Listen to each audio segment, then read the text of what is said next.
Chagrin d'école. Pour beaucoup d'entre nous, ce pourrait être un synonyme du mot description.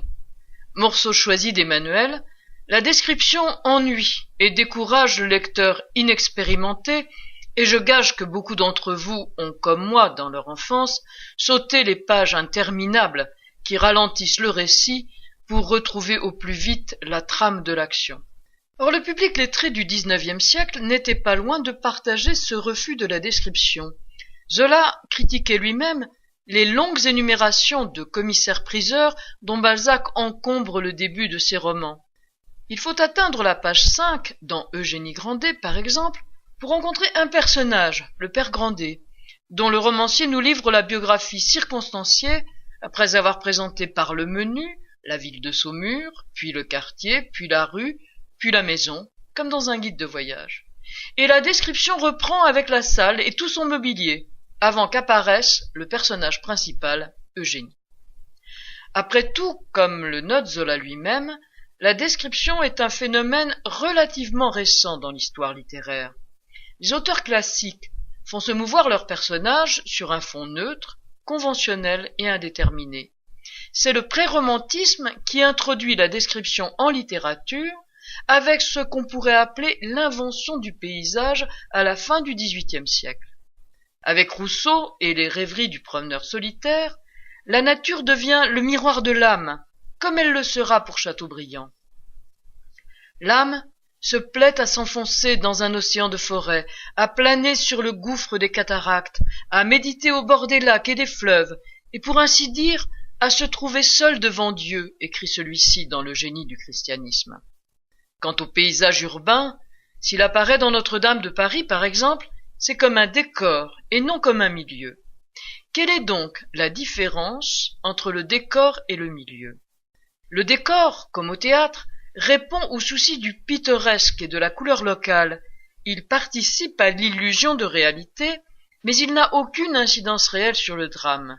Le milieu, au contraire, est un actant, une cause agissante, un agent du déterminisme. Or Zola revendique la nécessité expérimentale de la description. Plus qu'un exercice de style, elle est d'abord pour lui une nécessité de savant. Contrairement à Stendhal, qui néglige la nuit avec ses odeurs, avec ses voix, avec ses voluptés molles, dans l'épisode célèbre où Julien, assis un soir à côté de Madame de Rênal, sous les branches noires d'un arbre, se fait un devoir de lui prendre la main, Zola fait entrer toute la dynamique du milieu dans le vertige qui jette René au bras de Maxime dans La Curée. Les séductions mondaines du bois de Boulogne, le luxe tapageur de l'hôtel particulier du parc Monceau, l'atmosphère délétère du café riche, ouvert à tous les échauffements du pavé de Paris, enfin, l'odeur enivrante de la serre chaude et vénéneuse. Le concept zolien de milieu se décline selon deux modalités, deux cercles concentriques dont le centre est le personnage, le milieu de société et le milieu de lieu. C'est en sociologue, voire en ethnographe, que Zola prépare ses romans, et ses carnets d'enquête sont d'une richesse inestimable pour l'historien. Salaires et prix, menus et manières de table, rituels religieux ou gestes du métier, répertoire des lectures, des chansons, des spectacles accoutumés des riches et des pauvres, des paysans et des citadins, modes de sociabilité populaire ou mondain, il observe tout, il montre comment on est, comment on se marie, comment on meurt, dans les différentes classes sociales. Mais les ressorts du déterminisme social sont très abstraits, et Zola s'attache à montrer comment la causalité est incorporée par le sujet. La causalité par le milieu de lieu met en jeu la nature la plus animale, la moins évoluée de l'homme. Malgré sa complexité, l'homme, à ce niveau, ne diffère guère des mouches ou des papillons qu'étudie l'entomologiste. Nous sommes des naturalistes, qui ramassons simplement des insectes, qui collectionnons les faits, écrit Zola. Il met en abîme dans la fortune des Rougon ce modèle entomologique. Félicité, la femme de Pierre, est une petite femme noire comme on en voit en Provence. On eût dit une de ces cigales brunes, sèches, stridentes, au vol brusque, qui se cognent la tête dans les amandiers. Il reprend la métaphore à la fin du roman, lorsque le docteur Pascal contemple sa mère entourée de ses frères. Il étudiait cette mère et ses fils avec l'attention d'un naturaliste surprenant les métamorphoses d'un insecte, et il songeait à ces poussées d'une famille, d'une souche, qui jette des branches diverses et dont la sève âcre charrie les mêmes germes dans les tiges les plus lointaines, différemment tordues selon les milieux d'ombre et de soleil. On reconnaît là deux des éléments de la fameuse triade de Taine, la race, le moment, le milieu.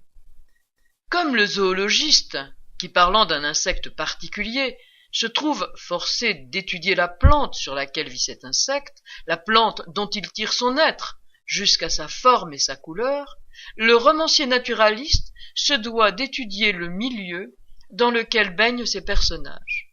Nous estimons que l'homme ne peut être séparé de son milieu, qu'il est complété par son vêtement, par sa maison, par sa ville, par sa province, écrit Zola.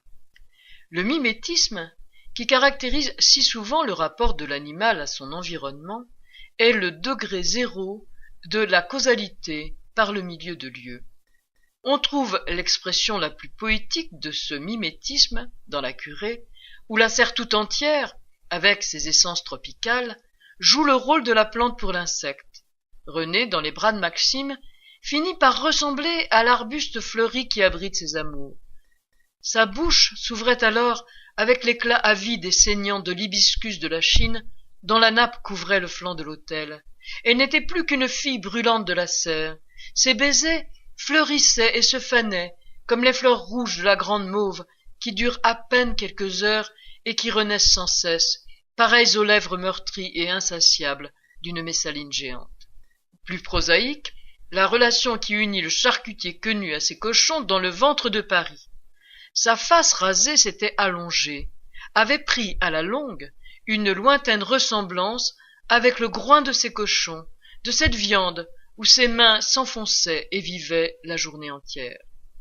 Littéralement mis à l'engrais dans la mangeoire confortable de sa charcuterie, Quenu se nourrit par la peau. La science du XIXe siècle a en effet démontré la perméabilité de l'épiderme. Mieux, Bichat en a démontré la fonction respiratoire. Enduits de colle et de goudron, pigeons, grenouilles ou chevaux meurent asphyxiés alors même qu'ils demeurent libres de respirer.